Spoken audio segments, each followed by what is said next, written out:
Good morning dear student, welcome to my YouTube channel Shaheed Pawan स्मारक academy. आज हम लोग पढ़ेंगे साइंस का एक छोटा सा टॉपिक मैटर, पदार्थ। आज हम लोग पदार्थ के बारे में पढ़ेंगे। तो सबसे पहले हम पदार्थ की डिफिनीशन देखेंगे कि पदार्थ होता क्या है। पदार्थ होता क्या है? Anything that has mass and occupies space is called matter. Anything that has mass and occupies space is called matter. पदार्थ कोई भी वस्तु जो स्थान घेरती है, जिसमें कुछ न कुछ द्रव्यमान होता है, उसे पदार्थ कहते हैं। जैसे अगर एग्जाम्पल देखें तो book, pen, sugar, salt etcetera. तो हर वो चीज़ जो स्थान घेरती है, जिसमें कुछ ना कुछ द्रव्यमान होता है, उसे हम पदार्थ कहते हैं। अब हम देखेंगे स्टेट ऑफ मैटर, पदार्थ की अवस्थाएं। स्टेट ऑफ मैटर,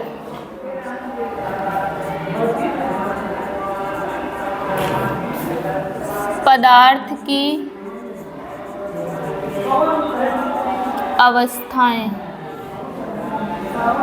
पदार्थ की 3 अवस्थाएं होती हैं।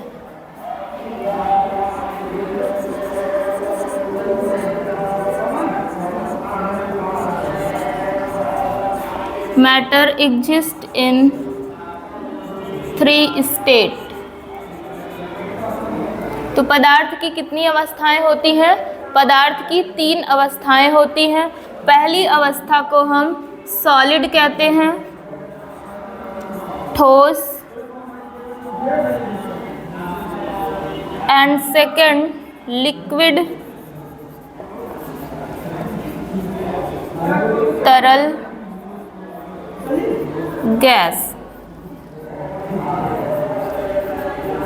तो पदार्थ की 3 अवस्थाएं होती हैं, ठोस, द्रव और गैस। तो सबसे पहले हम पदार्थ की पहली अवस्था ठोस के बारे में देखेंगे।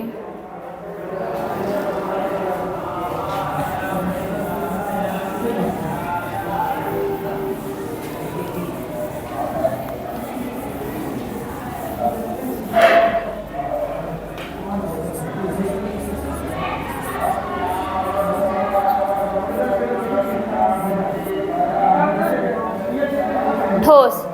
तो ठोस क्या होता है?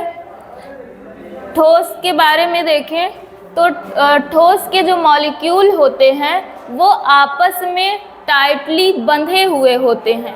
पदार्थ की जो पहली अवस्था ठोस होती है, ठोस के मॉलिक्यूल आपस में टाइटली पैक्ड होते हैं और ये इसका एक निश्चित आकार और निश्चित आयतन होता है।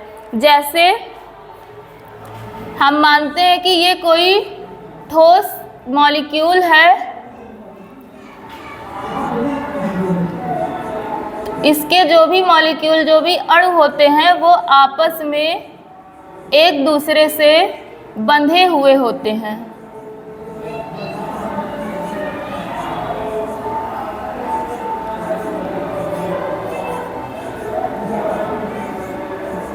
और ये फ्री अवस्था में नहीं रहते हैं, ये मूव नहीं कर सकते।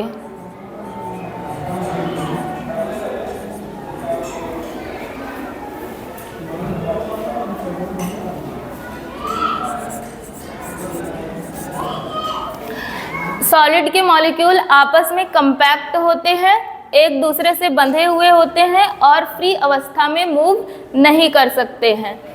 सॉलिड का एग्जाम्पल देखा जाए, शुगर हो गया, सॉल्ट हो गया, टेबल, चेयर एक्सेट्रा। अपने आसपास जो भी हम वस्तुएं देखते हैं वो 3 ही अवस्थाओं में पाई जाती हैं, सॉलिड, लिक्विड और गैस।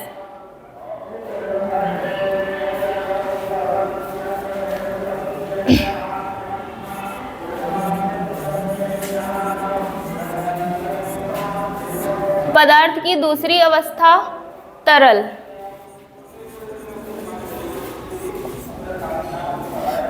तरल के बारे में देखें तो तरल के जो मॉलिक्यूल होते हैं वो आपस में बंधे हुए नहीं होते,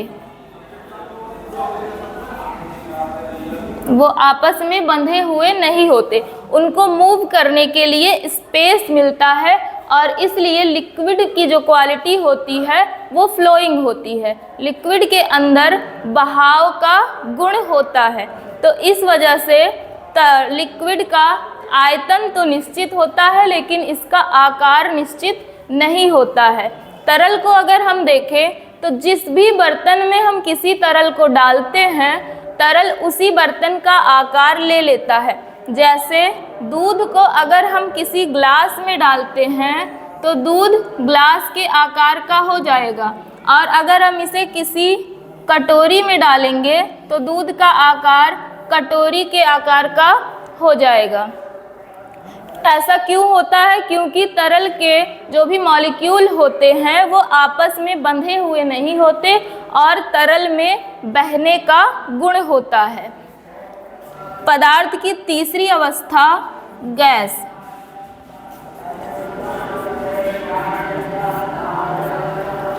पदार्थ की जो तीसरी अवस्था गैस होती है तो गैस के मॉलिक्यूल टोटली फ्री होते हैं और स्वतंत्र अवस्था में मूव कर सकते हैं। गैस के जो मॉलिक्यूल होते हैं वो फ्री होते हैं और स्वतंत्र अवस्था में मूव कर सकते हैं। इस वजह से गैस में फैलाव का गुण होता है। जैसे ठोस का आयतन और आकार दोनों निश्चित, गैस के जो मॉलिक्यूल होते हैं वो दूर दूर होते हैं, एक दूसरे से जुड़े हुए नहीं होते हैं, इस वजह से गैस में फैलने का गुण होता है। जैसे अगर कहीं भी कोई गैसियस स्टेट में गैस जैसे निकलती है, जैसे मान लो कि हमारे रसोई घर में अगर सिलेंडर लीक होता है तो हमें दूर से ही पता चल जाता है कि सिलेंडर में लीकेज है। ऐसा क्यों होता है? क्योंकि गैस के अंदर फैलने का गुण होता है। इसके मॉलिक्यूल दूर दूर होते हैं और ये फैल करके हवा में फैल जाते हैं।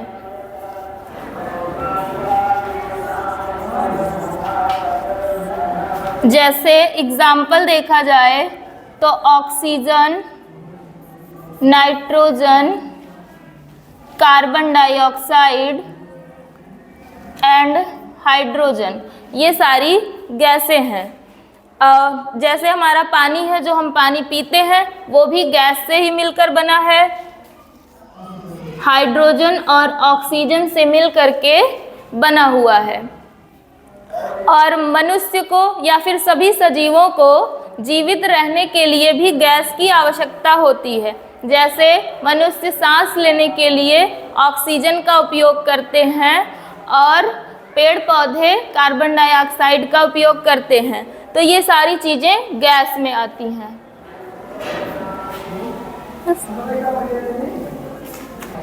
तो आज हमने पढ़ा पदार्थ और पदार्थ की तीनों अवस्थाओं के बारे में। वीडियो अच्छी लगी हो तो लाइक, शेयर एंड सब्सक्राइब। मिलते हैं नेक्स्ट वीडियो में। धन्यवाद।